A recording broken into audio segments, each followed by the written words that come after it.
সবাইকে নমস্কার। অ্যাসেম্বলিতে 5-6 দিন ধরে আমাদের গীতা পাঠ চলছে না।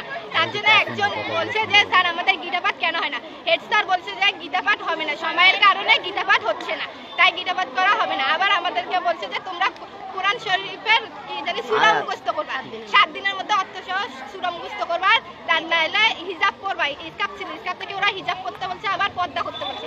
তাই পর্দা না করলে তোমাদের শরীর মেয়েরা ছেলেরা দেখবে। ক্লাসে আবার স্যারেরা বাজেভাবে আমাদেরকে গালি দেয়। তোর ক্লাসে কি বলছে? আমাদের ক্লাসে যে স্যার বললো যে তোমরা হিন্দু মেয়েরা কয়েকজন আছো দাঁড়াও। তারপর আমরা দাঁড়াইলাম, বলতেছে তোমরা হিজাব করো না কেন? বললাম যে স্যার আমরা হিজাব কেন করবো, স্কার্ফ করবো। হয় না, তোমরা যে হিজাব করো না, তোমরা রাস্তা দিয়ে যে হাঁটো, ছেলেরা তোমাদের শরীর থেকে আকর্ষিত হয়, এই জন্য তোমাদের হিন্দু মেয়েদের আজকাল বিয়ে হচ্ছে না।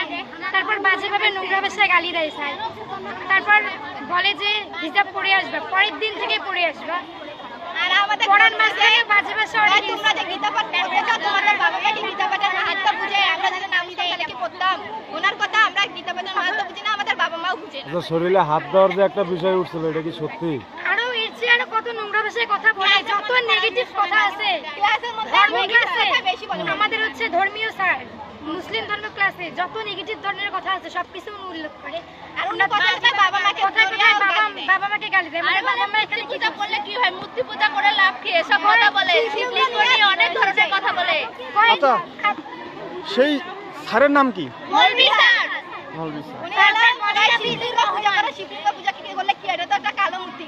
সব মাপ স্যার, একটা ছোট একটা বড়। তারপর বলে তোমাদের মা বাবা কখনো গীতা পড়ছে, তোমরা গীতার অর্থ জানো যে গীতা পড়তে যাও, অথচ অ্যাসেম্বলিতে ওরা কোরআন শরীফ পড়ে, কোরআন শরীফের অর্থ পর্যন্ত পড়ে। যেখানে অ্যাসেম্বলি 15 মিনিট হওয়ার কথা, সেখানে 20 মিনিট ভাষণ পর্যন্ত দেয়। আর আমরা বলছি স্যার 2 মিনিটের জন্য আমাদের গীতা পড়তে হবে না? কয় সময় হয় না, তোমরা গীতা পড়তে কিন্তু গীতা পাঠ হইতো, ওনারা কয়েকদিন বন্ধ করে, এর আগেও বন্ধ করছিল, তারপরে কমপ্লেইন দেওয়ার পর শুরু করছে, আবার ওরা বন্ধ করছে। কালকে আমরা যেহেতু বলছে, উনি এখন বলে সময়ের কারণে এটা হচ্ছে না, কিন্তু উনি কিন্তু বক্তব্যই দেয় 20-25 মিনিট করে।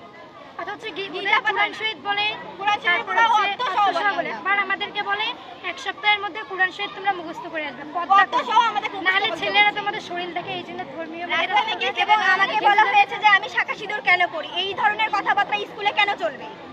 আমি সিঁদুর পড়ি, আমি শাখা পড়ি, সেটা পার্সোনালি আমার ব্যক্তিগত ব্যাপার। টিচাররা এই ধরনের কথা ক্লাসের মধ্যে কেন বলবে? এবং আমাকে সবসময় অপমান কেন করা হয়? আর একটুতে আমাদের স্কুলে মা বাবার কথা তুলে অপমানিত করা হয়, লজ্জিত হতে হয় আমাদের। আমাদের ধর্ম নিয়ে হলো হাসাহাসি করে, আমাদের ধর্ম আমরা হাসাহাসি করে। আমরা যদি কোনো একটি ধর্মীয় অনুষ্ঠান হয়, তারপরে আমাদের বলা হয় আমরা যদি মূর্তিটাকে কিছু করতে পাবে, আমরা যদি কোনো মন্ত্র। আচ্ছা আচ্ছা, ঠিক আছে। এখন তো তোমাদের দাবিগুলো কি কি একটু বলো।